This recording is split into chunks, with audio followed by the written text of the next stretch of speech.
ঘরে বসে গোটা মশলার প্যাকেটিং করে কিভাবে প্রতিদিন ৩০০ থেকে ৫০০ টাকা ইনকাম করি তার দারুণ বাস্তবিক উপায় নিয়ে আজকে আমি চলে এসেছি। নমস্কার বন্ধুরা, রিমি লাইফস্টাইল চ্যানেলে আমি রিমি প্রতিদিনের মতন আজ আবারও চলে এসেছি নতুন একটা ভিডিও নিয়ে তোমাদের কাছে। আশা করি দূরে কাছে যে যেখান থেকে ভিডিওটা দেখছো সকলে ভালো আছো, আর তোমাদের ভালোবাসায় আমিও খুব ভালো আছি। প্রতিদিনের মতন ভিডিওটা আজকে ঘরের কাজের মধ্যে দিয়েই শুরু করলাম। যা কাজই করি না কেন ঘরের কাজটা কিন্তু সবার আগে শেষ করতে হয়। আমি যে একজন মধ্যবিত্ত ঘরের গৃহিণী, আসলে কি বলো তো, ঘরের কাজটা যদি তাড়াতাড়ি শেষ করা যায় তাহলে তুমি যে কোনো কাজের জন্য একটু সময় বার করতে পারবে। দেখো, গৃহিণীদের ঘরের কাজের সঙ্গে সঙ্গে কিন্তু টাকা ইনকামের কাজটা করতে হয়, সেহেতু তাদেরকে সব দিক লক্ষ্য রেখেই সমস্ত কাজ গুছিয়ে তবে সময়ের মধ্যে শেষ করেই কাজটাকে শুরু করতে হয়। যাই হোক, ঘরের কাজ করতে করতে আজকের ভিডিওর মূল কথা তো বলেই ফেলি। ভিডিওর শুরুতেই আমি বললাম ঘরে বসে গোটা মশলার প্যাকেটিং করে কিভাবে ৩০০ থেকে ৫০০ টাকা ইনকাম করা যায় তার দারুণ আইডিয়া আজকে তোমাদের সাথে শেয়ার করব। এই যে দেখো, একেবারে মশলা কিনে নিয়ে এসেছি, এগুলো দেখলেই বুঝতে পারছো গোটা মশলা। সত্যি কথা বলতে এই গরম মশলার এই যে গোটা প্যাকেট করে যদি বিক্রি করা যায় তাহলে অনায়াসে প্রতিদিন ৩০০ থেকে ৫০০ টাকা অনায়াসে ইনকাম করা যায়। দেখো, এই যে আমি গোটা মশলাগুলো আগে আলাদা করে নিচ্ছি। মশলাগুলো একটু রোদে দেওয়া দরকার ছিল, কি বলবো, বেশ কয়েকদিন ধরেই বৃষ্টি হচ্ছে দেখে তেমনভাবে রোদে দেওয়া হয়নি। আজকে দিয়েছিলাম অল্প একটু সময়, তারপরে কৌটোতে করে নিয়ে এসেছি। এবার মশলাগুলো একটু ভালো করে বেছে নিচ্ছি। এই মশলাগুলো একেবারে যদি একটু কেনা যায় আর কিনে যদি প্যাকেট করে একটু দোকানে দেওয়া যায় না, তাহলে কিন্তু বেশ টাকা ইনকাম করা যায়। আর সত্যি কথা বলতে এই গরম মশলার যে প্যাকেটটা হয়, মানে আমি বলতে চাইছি গোটা গরম মশলা, ওই যে সাধারণতভাবে যে ৫ টাকার প্যাকেটে ১০ টাকার প্যাকেটে যে বিক্রি হয় সেগুলোর কথা আমি বলছি, সেই গরম মশলার প্যাকেটের কথাই আমি এখানে বলতে চাইছি। দেখো, আমি একেবারে এলাচ কিনে নিয়ে এসেছি। এই যে গরম মশলার মধ্যে যে তেমন থাকে যে এলাচ, তারপর দারুচিনি, গোলমরিচ, আর থাকে গিয়ে তোমার ওদিকে হচ্ছে গিয়ে লবঙ্গ। এই যে 4টে জিনিস, এই 4টে জিনিস আমি আগে বেশি করে কিনে নিয়ে এসেছি। আর সত্যি কথা বলতে এই 4টে জিনিসের মধ্যে সবথেকে বেশি দাম নেয় ওই এলাচটা। এলাচের দামটা খুব বেশি না। এবার এলাচ কিন্তু অনেক সময় ছোট এলাচ হয়, আবার বড় এলাচ হয়। আমি কিন্তু মিলিয়ে নিয়ে এসেছি, মানে বলতে পারো প্যাকেটে 2টো বড় দেবো আর 2টো ছোট দেবো। জিনিসটা দেখতেও ভালো হবে, আর সত্যি কথা বলতে প্যাকেটটা দামটাও বেশি পাওয়া যাবে। ওই যে প্যাকেটের যদি কারুকার্যটা একটু বেশি ভালো করা যায় তাহলে কিন্তু যে কোনো দোকানদারই সহজে তোমার জিনিস কিনে নেবে। দেখো, আমি যে এই কাজটা করি, ওই যে বলেছি আমি কিন্তু মোটামুটি কারখানার কাজও করি, তার সঙ্গে টিউশনিও পড়াই। যখন সময় পাই তখন কিন্তু আমি এই কাজগুলো করে থাকি। এবার বলি যে ব্যবসা করতে গেলে কিন্তু 3টে বিষয় তোমাকে আগে জানতে হবে। তুমি যে জিনিসেরই ব্যবসা করো না কেন সেটা কোথা থেকে পাইকারি আনা যায়, আর সেটা কতটা এনে তুমি ব্যবহার করলে সেখান থেকে তুমি কত টাকা লাভ করবে এবং সেটা তুমি কোথায় বিক্রি করবে, এই জিনিসগুলো কিন্তু তোমাকে আগে জেনে নিতে হবে।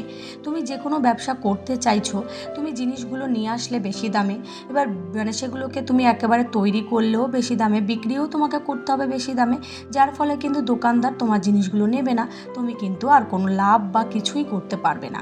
কারণ দেখো, ব্যবসার একটা প্রসেস হচ্ছে জিনিসগুলোকে আগে পাইকারি দরে কিনতে হবে। এই যে আমি যে জিনিসগুলো এনেছি, মানে জিনিসগুলো বলতে যে এলাচ, লবঙ্গ, গরম মশলা, এগুলো কিন্তু আমি পাইকারি দরে কিনে এনেছি। তার জন্য কিন্তু দেখো আমি দামটাও কিন্তু অনেকটা কম পেয়েছি। আর এই যে প্যাকেটিং করার ব্যবস্থাটা, এটা কিন্তু আমি আগে দোকানে কয়েকটা প্যাকেট দেখে নিয়েছি যে কিভাবে এরা প্যাকেট করে, কটা করে দেয়। আমি কিন্তু দোকানে দেখেছি এরকমই দেয়, তাদের দেখেই আমি কিন্তু এই প্যাকেটিংটা করেছি। আর এই প্যাকেটগুলো কোথায় পাওয়া যায়? এই প্যাকেটগুলো সাধারণতভাবে তোমাদেরই আশেপাশে বড় বাজার বা কোনো পাইকারি মার্কেটিংয়ে যদি তুমি চাও, সেখান থেকে অ্যাভেলেবেল তুমি এই প্যাকেট নিয়ে আসতে পারো। বা অনলাইনে যদি তুমি সার্চ করো তোমার সেরকম মাপের প্যাকেট হিসেবে, তুমি দেখবে সেখানেও তুমি প্যাকেট পেয়ে যাবে। সেটা হচ্ছে সম্পূর্ণ তোমার উপর নির্ভর করবে। তোমায় আগে দেখে নেবে যে কোন ধরনের প্যাকেটে তুমি কাজ করতে চাও, মানে তুমি কী দামে বিক্রি করতে চাও, কী ধরনের প্যাকেট কিনবে সেটা তোমার আগে দেখে নিতে হবে। যেহেতু প্যাকেটের কথা বারবার বলছি, কারণ যে কোনো ব্যবসাতেই আমার খালি কমেন্ট আসে কিভাবে প্যাকেট করব, কোথায় বিক্রি করব। এই কমেন্টটা প্রচুর পরিমাণে আসে, তার জন্য আমি বলে দিচ্ছি প্যাকেটের কথা বারবার। এই প্যাকেটগুলো কিন্তু পাইকারি দরে আমি কিনে এনেছি, আর এটার মাপটা দেখে নিয়েছি, আমি দোকানে দেখে নিয়েছি। আগে এর মধ্যে একটা কাগজ কেটে দেওয়া হতো, এখন আর দিতে হয় না, যেহেতু দেখো দুটো কভারের মানে প্যাকেটটা, সেজন্য। এবার দেখো আমি প্যাকেটটা তো আমার আঠা দিয়ে আটকে গেল, কিন্তু দেখতে না বেশ একটা ভালো লাগে না, ওর জন্য আমি কি করছি পিন দিয়ে আটকে দিয়েছি। এবার দেখো পাইকারি অনেক প্যাকেট আনতে গেলে দু একটা ছেঁড়া বেরিয়ে যায়, তখন কি করবে এরকমভাবে পিন দিয়ে আটকে দেবে। তুমি চেষ্টা করবে আটাটাই দিয়ে আটকানো থাক, কারণ দেখো এগুলো যদি তুমি আবার পিন ইউজ করো তাহলে তোমার কিন্তু খরচটা একটু বেশি হবে। কারণে তোমাকে দেখতে হবে যে একটু ভালো দেখে শুনে প্যাকেট কিনে নিতে হবে। এবার সেটাকে নিয়ে প্যাকেটিং করতে হবে। এবার এই প্যাকেটগুলো 10 টাকার মাপের হয়, 5 টাকার মাপের হয়। আমি যেটা দেখাচ্ছি এটা 10 টাকার মাপের হিসাবে বলছি। দেখো 10 টাকায় বিক্রি করছে দোকানদার।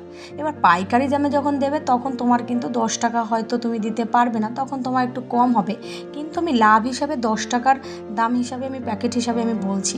দেখো দুটো ছোটো এলাচ নিয়েছি, আর 3টে লবঙ্গ, 2টো গোলমরিচ, 2 টুকরো দারুচিনি, আর হচ্ছে প্যাকেট সিল, আর হচ্ছে কি স্টিকার অনেকে ব্যবহার করে অনেকে ব্যবহার করে না, আমি করি না। দেখো স্টিকারটা দাও আমি ধরে, দেখো আমার খরচ হচ্ছে 2 টাকা 95 পয়সা, অর্থাৎ মোটামুটি মনে করো 3 টাকা খরচ হচ্ছে। এবার দেখো তুমি যদি 10 টাকায় বিক্রি করতে পারো তোমার কিন্তু অনায়াসে এখানে 7 টাকা লাভ হয়ে যাচ্ছে। এবার একটা কথা বলি, তুমি যখন দোকানে দেবে তখন তুমি একটা একটা দেবে না, না। আর তুমি নিশ্চয়ই তোমার বাড়ির যদি দোকান থাকে তাহলে তুমি 10 টাকায় বিক্রি করলে তুমি কিন্তু 7 টাকা লাভ করতে পারছো।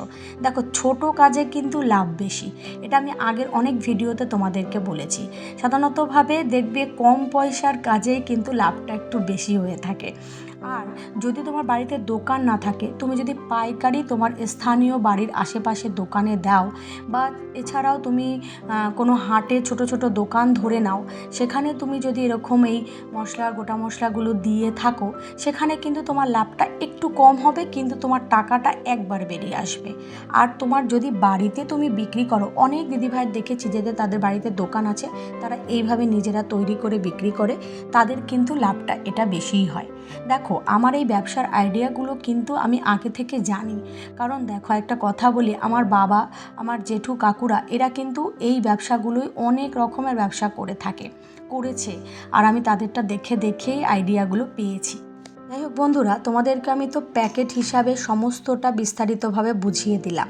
এবার তোমরাই হিসাব করে দেখো, যদি তোমরা একটু বেশি পরিমাণে এটা করতে পারো, আর এটা যদি ভালো ব্যবসায় এসে পরিণত হয়, তাহলে কিন্তু তুমি অনায়াসে বাড়িতে বসেই 300 থেকে 500 টাকা অনায়াসে ইনকাম করতে পারবে। যখন এই ব্যবসা সম্পর্কে তোমার আরও বেশি আইডিয়া হতে শুরু করবে, তুমি যখন আরও দোকান ধরে আরও লোক খাটিয়ে তুমি যখন এই ব্যবসাটা একটু বেশি করে করতে পারবে, আর সাধারণতভাবে গৃহিণীরা বসে থাকলে এই টুকিটাকি কাজ দিলে কিন্তু তারা সকলেই করতে চায়, তাদেরকে তুমি দিয়ে যখন করাতে পারবে আরও 10 জনকে দিয়ে, তখন কিন্তু তুমি অনায়াসে বাড়িতে বসে 300 থেকে 500 টাকা অনায়াসে পাবে, এবং তার থেকে বেশিও পেতে পারো, সেটা সম্পূর্ণ কাজের উপর নির্ভর করে। যাই হোক, আমার কথা আমি তোমাদেরকে সম্পূর্ণ বিস্তারিত বুঝিয়ে বলে দিলাম, আশা করি তোমরা সকলেই বুঝতে পারবে। আর আজকের এই ভিডিওটা যদি কোনো নতুন বন্ধু দেখে থাকো, ভিডিওর কোনো কথা কোনো অংশ যদি তোমাদের ভালো লাগে, তাহলে অবশ্যই লাইক কমেন্ট শেয়ার ও সঙ্গে সাবস্ক্রাইব করবে, পাশে থাকবে। আর পুরনো বন্ধুদের জন্য রইল আমার তরফ থেকে অনেক অনেক ভালোবাসা। তোমরা যেভাবে আমাকে প্রতিদিন ভালোবাসা দিয়ে আমার পাশে রয়েছো, ঠিক সেভাবেই ভালোবাসা দিয়ে যাও, কারণ তোমাদের ভালোবাসা ছাড়া আমি কোনো দিন কোনো সফলতা অর্জন করতে পারবো না। দেখো বন্ধুরা, এদিকে দেখো পুকুর ভর্তি মাছ চাষ করেছে, তাই আজকে একটু গিয়েছিলাম পুকুরে, মাছগুলো খাবার দিলে নাকি উপর দিকে উঠে আসে।